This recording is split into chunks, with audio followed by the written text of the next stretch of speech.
Ahora sí un poco para atrás. Aquí. Ahí sonríe. Perfecto. Ahora una juntos, una Sí, selfie. sí. ¿Tienes red social? Sí, esa soy yo. Ahí, Muy etiquetada. bien, listo. ¿Tú sabías que según datos de internet el lugar más fotografiado de todo el país es el Palacio de Bellas Artes? ¿Qué? ¿Cómo crees? O sea que es el edificio más famoso y popular del país. Yo hubiera creído que lo más fotografiado sería un sitio arqueológico, como Teotihuacán o Chichén Itzá. Ya ves que la pirámide está considerada como una de las maravillas del mundo. Bueno, al menos es el lugar de México con más fotos subidas a redes sociales. ¿Cuánta información no habrá almacenada ahí? Un montón. Casi todos nuestros datos están en la nube. Que si la foto con la abuelita, con el gato, la de la fiesta, los memes, todo. Toda nuestra vida está ahí. La nube es la internet, ¿verdad? Sí, checa el dato. Es muy común escuchar, sube las fotos a la nube, ya subí el archivo a la nube, respalda la información en la nube, vi una película desde la nube. Pero, ¿qué es la nube? La nube o cloud computing es una metáfora para referirnos al procesamiento masivo de datos y al almacenamiento de esta información en Internet. Por esa razón, a veces se usan como sinónimos nube e Internet. La nube son los servicios o el software que en vez de estar instalados en tu computadora, están en Internet. Para acceder a estos servicios se usan los motores de búsqueda. En algunos dispositivos móviles se instalan aplicaciones o se quedan en el escritorio de las computadoras enlaces directos para llegar a ellos. Esta forma de almacenar la información nos permite acceder a ella desde cualquier dispositivo ubicado en cualquier lugar del mundo con acceso a Internet. Puedes comenzar un documento en la escuela y concluirlo en un café, en tu casa, en la playa o en la oficina de tu mamá. Almacenar así la información permite que el trabajo colaborativo sea más fácil, pues varios pueden entrar al mismo documento estén donde estén. Antes la información muy pesada se transportaba de un lugar a otro en CDs o drives, lo que limitaba compartirla con alguien que estuviera muy lejos o, en los peores casos, se perdía todo si se dañaba el dispositivo. Actualmente no se necesita tener equipo o software sofisticado con actualizaciones recientes, pues si la aplicación tiene mejoras o actualizaciones, rápidamente se ven reflejadas en la nube y es probable que puedas seguir accediendo a la información con tu equipo. Todo el tiempo usamos la nube, más de lo que te imaginas.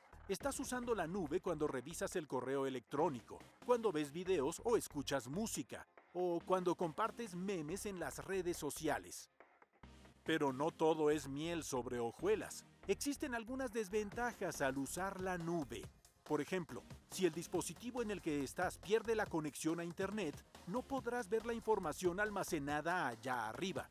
Si el servidor que usas tiene una falla técnica, es probable que por cierto tiempo no puedas acceder a tus archivos o simplemente la aplicación deje de funcionar por un tiempo.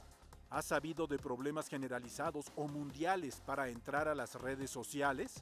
Seguramente fueron ocasionados por una falla en el servidor. Cada día los proveedores de los servicios trabajan para que tu información esté bien almacenada y segura. Y ya que estamos en temas de seguridad, no está de más recordarte que cada vez que adquieras un servicio con las compañías que ofrecen poner tu información en la nube, leas todas las condiciones de uso, pues otorgarás algunos permisos para el uso de tu información personal. Una recomendación final. Para acceder a tus cuentas de usuario necesitarás contraseñas. Elabora unas combinando letras, números, mayúsculas y minúsculas, y lo más importante es que no las compartas con nadie. Es información sensible y personal. El día de hoy tenemos como invitado a Francisco Ruiz, que es especialista en cómputo de alto rendimiento y trabaja en el Instituto de Astronomía de la UNAM. Muchas gracias, Francisco, por aceptar la invitación. De nada, gracias a ustedes. Bueno, empecemos a platicar un poco sobre cuál fue la primera computadora y pues, de qué tamaño era. Bueno, la primera computadora fue llamada la ENIAC por sus iniciales en inglés, que quería decir Electronic Numerical Integration and Computer. Fue inaugurada en 1946, era básicamente de bulbos, diodos de cristal, y ocupaba más o menos una superficie de 167 metros cuadrados. Esto, para que nos demos una idea, era lo equivalente a la cancha del Estadio Olímpico Universitario. Era enorme. ¡Wow! ¿Qué matemáticas son las que están inmersas en estas computadoras? Claro, bueno, las computadoras funcionan básicamente con lógica binaria, es decir, ceros y unos. Estos ceros y unos pueden resolver cualquier operación. Las operaciones que tienen son las fundamentales y a partir de estas se hacen todas las demás operaciones, es decir, suma, resta, multiplicación y división, y a partir de ahí se hacen todas las operaciones complejas que uno se pueda imaginar. Oye, ¿y el bit entonces podría traducirse como información? Se guarda en bits, es verdad, pero el bit es solamente un dato, tiene información en el momento que nosotros la interpretamos. Como tal, pues el código binario, que es los ceros y los unos, que son los que manejan las computadoras, es como se mide la cantidad de información. ¿Y qué es un servidor? Y pues de una manera aproximada, ¿cuántos existen en la actualidad? Cualquier computadora moderna puede tener las funciones de servidor. ¿Qué es servidor como tal? Bueno, aquel que da un servicio en internet específicamente. Y por ejemplo, tenemos un servidor de página de web, correo electrónico, almacenamiento, mensajes, conexiones remotas, por ejemplo, los servidores de WhatsApp, etcétera. ¿Qué es un servidor de nombres? Cuando nosotros, por ejemplo, ponemos www.google.com, esto se traduce a una dirección que se encuentra en un directorio mundial. Este directorio mundial, existen 13 servidores raíces en el mundo de dominios, donde nosotros todas esas dominios que ponemos, todas esas direcciones web que ponemos, se localizan ahí en un número y automáticamente ingresan. Esto es similar a tener, por ejemplo, que nosotros pudiéramos tener una agenda telefónica mundial, donde nosotros nada más pusiéramos el nombre y automáticamente marcara el número telefónico. Oye, y hablando de los servidores, ¿por qué se dice que se tienen que enfriar y cómo es que lo hacen? Un proceso físico. Cuando la corriente eléctrica circula en un medio, uno de los efectos secundarios es el calor. Entonces este calor puede irse incrementando hasta que se queme el circuito electrónico o incluso hasta que se funda. Entonces es necesario poder enfriarlo y por esto pues tienen ventiladores, disipadores, incluso a centros de cómputo como el que tengo acá atrás, tiene un sistema de enfriamiento especial para poder controlar la temperatura y que los equipos pues no se quemen, incluso no se fundan y no fallen. Y sabemos que las computadoras han cambiado mucho con el tiempo, pero ¿cuáles podrías decir que son las características más específicas que podemos encontrar en las computadoras de ahora a diferencia de las otras? Bueno, las computadoras han evolucionado en cuanto a tamaño y eficiencia, así como de consumo de energía. ¿Esto qué implica? Que pues la ENIAC tenía 167 metros cuadrados. Ahorita una computadora, simplemente el procesador, el puro procesador que es el centro de la computadora, esta tiene pues unos cuantos centímetros. Entonces pues vemos ahí el avance que es notorio. ¿Cómo podrías decir que se compara la computadora con la que el ser humano llegó a la Luna con un teléfono inteligente? Bueno, en realidad no es comparable porque la computadora del módulo lunar, si es a las que nos especificamos, tenía la única función de aterrizaje, despegue y navegación. Es decir, para que los astronautas llegaran a la Luna, despegaran de la Luna y pudieran retornar a la Tierra. La computadora solamente hacía cálculos geográficos y esa computadora del módulo lunar solo funciona para el módulo lunar, no tiene otra función. Y lo único que daba eran coordenadas y posiciones. Básicamente esa computadora, estoy checando, tenía de memoria 1024 bits y una velocidad de 512 kilohertz. Ahorita en los teléfonos inteligentes estamos hablando de 412 megahertz, es decir, 1000 veces más que la computadora del módulo lunar. Y en memoria estamos hablando que el módulo lunar tenía como la milésima parte de la memoria que tiene un teléfono inteligente. Además, un teléfono inteligente tiene varias funciones. Podemos hablar por teléfono, podemos escribir mensajes, podemos editar imágenes, podemos tomar fotos, podemos conectarnos a internet, etcétera. Y la computadora del módulo lunar era única y exclusivamente para que funcionara corrigiendo la posición del módulo lunar. Bueno, no sé si tengas alguna otra pregunta. No, sería todo, doctor. De verdad, muchas gracias por esta entrevista. Esperamos que su curiosidad sobre las computadoras solo haya crecido más. Y bueno, regresamos al programa. ¿Recuerdas tu primera computadora? ¿Qué edad tenías cuando usaste la internet por primera vez? Ay, no recuerdo, pero creo que fue en la secundaria. O tal vez lo usé en la primaria en el taller de cómputo de la escuela. O en algún café internet. ¿Y de qué tamaño era la máquina? Seguro era enorme, ¿no? Elemental, amigo. Bueno, no era tan grande. Tenía su CPU normal de torre y el monitor parecía una pantalla de televisión antigua. Y el teclado y el mouse eran bastante pesados. 20 años después, ¿quién diría que prácticamente tenemos una computadora en las manos y con conexión a internet siempre? Es maravilloso. Sentimos que dominamos el mundo. Todo a un clic de distancia gracias a internet. Bueno, eso lo dirás por ti, pero todavía hay muchas personas que no tienen computadoras o teléfonos inteligentes. Y hay muchas partes en el mundo en el que tampoco se usa o se tiene internet. Es verdad, mira, yo no había considerado eso. Justo creo que la nube puede ser un beneficio para las personas que no tienen computadora o que no trabajan en una sola computadora, porque pueden chambear en la escuela, en la oficina, en un café internet o hasta en el celular. Sí, eso sí. El uso de la nube puede plantear muchas ventajas. Y ahora vamos con alguien que nos explique cómo se relacionan las matemáticas con el almacenamiento de la información. Vamos. El día de hoy tenemos como invitada a Carolina Cayman, que es profesora de la Facultad de Ciencias y además trabaja en el Instituto de Astronomía de la UNAM. Hola Carolina, buenos días. ¿Cómo estás? Muy bien, gracias por aceptar. Pues a ver, empecemos a platicar un poquito de esto que es el sistema binario. ¿Nos puedes decir qué es? Muy fácil. El sistema binario no es más que un sistema de numeración. Un sistema de numeración es un sistema que tiene una serie de símbolos y reglas, los cuales en este caso utilizamos para contar. Nosotros desde chiquitos, el sistema de numeración que nos enseñan es el decimal, que justamente la cantidad de símbolos que tienen son 10 y son los números que conocemos como 1, 2, 3, 4, 5, 6, 7, 8, 9 y el 0. En el caso del binario solamente tiene dos símbolos, que es el 0 y el 1. Existen otros sistemas numéricos, de hecho se dividen en los que se conocen como posicionales y en los que se conocen como no posicionales.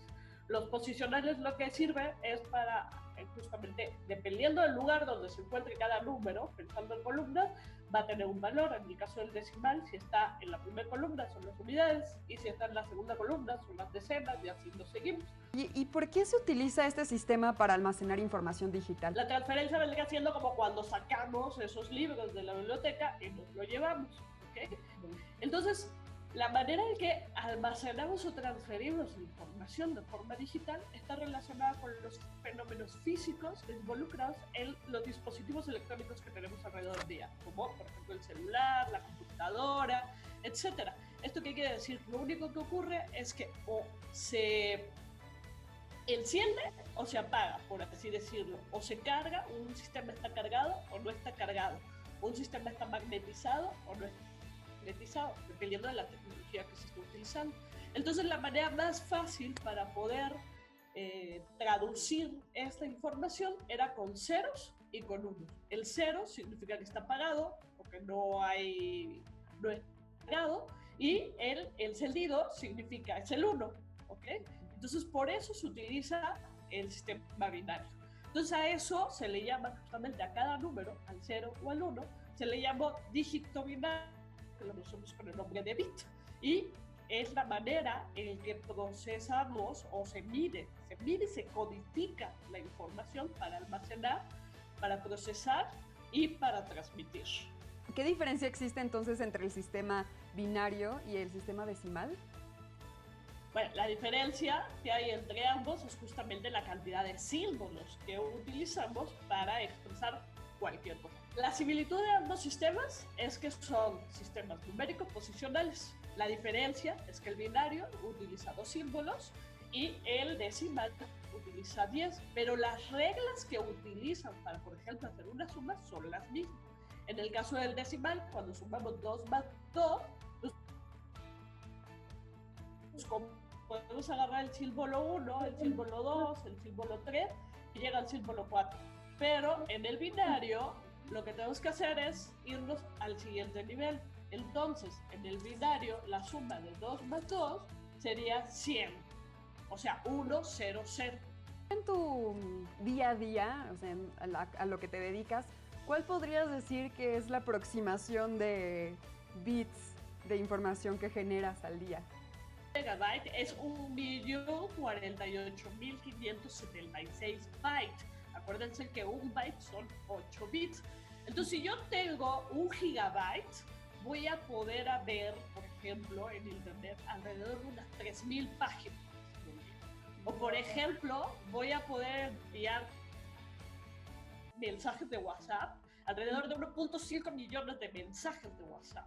O algo más entretenido, que es lo que de pronto en los ratos libres hacemos más, es ver videos de YouTube o escuchar música. En el caso con 1 gigabyte que tenga de datos en mi plan, yo voy a poder ver alrededor de 3 y 5 horas de videos. Wow, creo que no tenemos así, ni siquiera podemos vislumbrar la cantidad de bits que generamos al día en toda nuestra vida cotidiana. ¡Qué increíble! De verdad, muchas gracias por esta entrevista, Carolina. Y bueno, hasta aquí llegó esta entrevista, pero sí, a ti. Y de verdad, muchas gracias. Esperemos que esto les haya generado mucha curiosidad por todos los aparatos electrónicos con los que nos relacionamos al día a día. Y bueno, regresamos al programa. Ahora que ya sabes qué es la nube, ¿te has preguntado cuánta información hay en ella? ¿Sí? Mucha. Muchísima. Pero ¿cuánto es mucha? ¿Cómo se almacena? Toda la información que procesan las computadoras se mide y se codifica en bits. De esta manera, las computadoras entienden nuestro lenguaje natural, el lenguaje de humanos. Es decir, cada archivo que se sube a la nube se convierte y se mide en bits. Literalmente, un bit es la abreviación de binary digit o dígito binario y es la unidad mínima de información. Los bits se pueden agrupar en unidades más grandes como el byte, que equivale a 8 bits. El kilobyte son 1024 bytes, o sea, 8192 bits. También existe el megabyte, que son 1024 kilobytes, el gigabyte o 1024 megabytes y el terabyte. Hay unidades de almacenamiento de la información increíblemente grandes, como el petabyte, que equivale a 10 a la 15 bytes, o el zettabyte, que son 10 a la 21 bytes. Entonces, ¿cuánta información hay en la nube? Se ha estimado que para el año 2020 la cantidad de unidades de información en el universo digital es de 44 zettabytes, es decir, hay 40 veces más bytes de información que estrellas en el universo observable. Esto es muchísima información. En 2011, John Kubiatovich, un investigador de la Universidad de California en Berkeley, se preguntó cuántos electrones se necesitan para almacenar un byte de información. Esta pregunta es interesante, porque dado que los electrones tienen masa, es posible calcular con simples multiplicaciones el peso de cualquier información. No hablamos del peso de los cables o de los transistores, no, hablamos del peso de la información.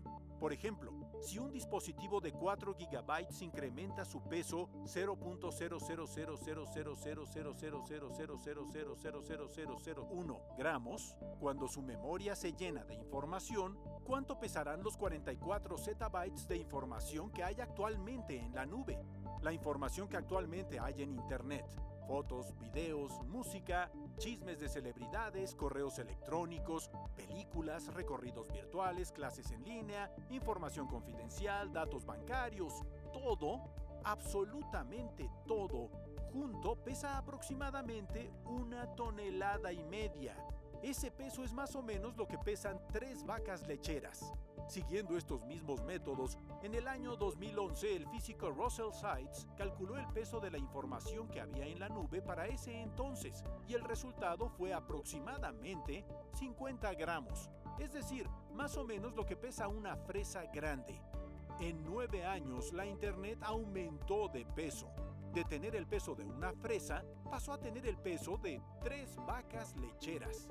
Con tanta gente tomando clases y trabajando en línea alrededor de todo el mundo, ¿cuánto pesará la información de la Internet para la primavera de 2021? Hola, ¿qué tal? Estamos con el licenciado en física Max de Mendizábal, quien es director de tecnologías de la información de la Universidad Autónoma Metropolitana. Hola Max, ¿cómo estás? Hola, ¿qué tal? Muy bien, muchas gracias por la invitación. Un gusto tenerte aquí. Platícanos, Max, ¿cómo se almacena la información en un disco duro? Es un disco con un material ferromagnético y entonces le pasas un electroimán por encima. Bueno, los discos actuales son muchos. Y entonces ese electroimán va llevando una onda electromagnética que va grabando como un surco de información. Solo se graban unos y ceros, es decir, o está movido para la izquierda o está derecho. Y es lo único que reconoce. Entonces vamos haciendo esos surcos de información en círculos concéntricos y ahí se va grabando toda la información. Cuando lo quieres recuperar, vuelves a pasar un detector que va viendo si está prendido o apagado ese surco magnético. Así de simple es. Excelente. ¿Y se mide o se almacena de diferente forma la información en Internet? Más o menos. En algunas cosas sí y en otras no. Déjame te explico. Los servidores que están en Internet, casi todos tienen discos duros. Hoy en día hay una tecnología nueva que se llama SSD, discos duros de estado sólido, que no utilizan esta tecnología que acabo de describir, sino que son transistores que están en un estado u otro, de tal manera que igual que en el disco ferromagnético hay un 1 y un 0, y es lo que se va guardando. Y con una pequeña batería es con lo que se guarda que no se cambie esa polaridad. Pero básicamente el mecanismo es el mismo. Entonces en Internet lo que vas a encontrar son muchísimos discos duros o de estado sólido repartidos en muchas computadoras dispersas en toda la red. Fíjate que es muy interesante lo que dices, porque a veces escuchamos expresiones como lo voy a subir a la nube, ¿no? ¿La nube es lo mismo que Internet? La nube es una consecuencia de Internet. Internet es una red de redes. Es decir, tú montabas una red en un lugar, en una universidad, y luego la conectabas a otra red y a otra red y a otra red. Y hoy en día es lo que le llaman una telaraña de redes. Entonces hay una serie de centros de datos donde tienes muchísimas computadoras o servidores que tienen muchos discos duros o almacenamiento, y ahí esos servidores, esos centros de datos son, digamos, las nubecitas. Tú las ves como si fuera una sola entidad a la cual le llamamos la nube. Y pueden estar repartidas en todo el mundo. Sin embargo, uno ve únicamente como si fuera una sola nube. Max, ¿y tú utilizas algún dispositivo físico para almacenar tu información o utilizas el Internet para subir a la nube? Las dos cosas. Yo creo que hoy en día no se puede ser uno aislarse de la nube. Entonces yo tengo discos duros para almacenar información, discos ópticos para guardar otro tipo de información de más largo plazo que no me interesa borrar, y USBs para transportar información de un lugar para otro. Y además, la nube. La verdad es que la nube es magnífica para guardar información que estamos trabajando. Por ejemplo, yo recuerdo mucho la gente que tenía tragedias tremendas porque perdía la tesis que había mecanografiado por años. Hoy en día, si tú ves tu tesis a la nube, pues ahí va a estar, ¿no? Incluso aunque tengas una tragedia mayor, lo más probable es que tengas un respaldo en la nube que te ayude a recuperar tu información. Y cuando nosotros trabajamos con información digital, subimos esta información a sitios seguros, ¿no? ¿Qué características tienen estos sitios seguros y qué ejemplos nos podrías dar de estos sitios? Bueno, mira, eso de seguros, ojalá fuera totalmente cierto, son relativamente seguros. Entonces te voy a poner un ejemplo de un sitio muy bonito que acaba de hacer Microsoft. Hizo una especie de tanque gigante en donde metió miles de servidores, y estos miles de servidores los sumergió al mar. Y entonces, completamente aislado del mar, por supuesto, no puede haber agua dentro de estos sitios, porque entonces echan a perder las computadoras. Pero descubrieron, y es de los hallazgos más recientes, que el centro de datos dentro del mar es más barato porque no necesitas aires acondicionados para enfriar, y además tiene la ventaja de que nadie los toca. ¿Cómo se mide la velocidad de transferencia de datos, Max? Hoy en día podemos medir la transferencia de datos en millones de bits, o en realidad no son millones, son múltiplos de 1024 por una cuestión de arquitectura de computadoras, pero bueno, son megabits. Y luego hay otra unidad que se llama megabyte, que el bit es un 1 o un 0 y el byte son un octeto completo. Hoy en día puedes conseguir enlaces caseros de 50, 100 y hasta 200 megabits por segundo. Se habla mucho de esto de las computadoras cuánticas, ¿no? En un tweet, ¿qué nos podrías decir acerca de estas computadoras? Bueno, primero que nada, en términos prácticos, no existen todavía. Están en modo experimentación, son muy poquitas en el mundo, debe haber unas 20 si acaso. Armas la computadora alrededor de un problema específico. Voy a poner un ejemplo, un modelo de una creación de una nueva molécula. Las computadoras cuánticas, en vez de ver 1 y 0, ven estados. Y entonces ven una serie de estados juntos que pueden estar colapsados o pueden estar unidos. Y entonces puede, digamos, resolver en forma paralela muchas operaciones de forma más rápida. Pero no cualquier operación, sino unas muy específicas. Y por eso todavía tardará muchos años para que tengamos computadoras cuánticas prácticas. Muy amable por tu tiempo, muchas gracias. Y nosotros continuamos en Jóvenes en TV. ¿Sabías que el telón de cristal del Palacio de Bellas Artes se hizo en Nueva York y se colocó en 1911? No sabía, pero es enorme y bellísimo. Sí, es precioso y es inmenso. Pesa 22 toneladas. Wow, eso es muchísimo. Este dato que me acabas de compartir lo voy a subir en mis redes sociales. Es una lata almacenar tanta información, ¿no crees? A mí, por ejemplo, ya no me cabe nada en el teléfono. Tendría que borrar fotos de mi gatito para que quepan. Ay, amiga, sueles a la nube, no las borres. Es que ya se me van a acabar los datos. ¿Y tú? ¿Cuántos bytes de información generas al día? ¿Qué tipo de información subes a la nube? Usa las redes sociales para contarnos. Y no olvides poner el hashtag Elemental a tu publicación. Esto ha sido todo por hoy. Nosotros nos vemos aquí en el siguiente caso de pensamiento matemático. Elemental. ¡Adiós! ¡Adiós!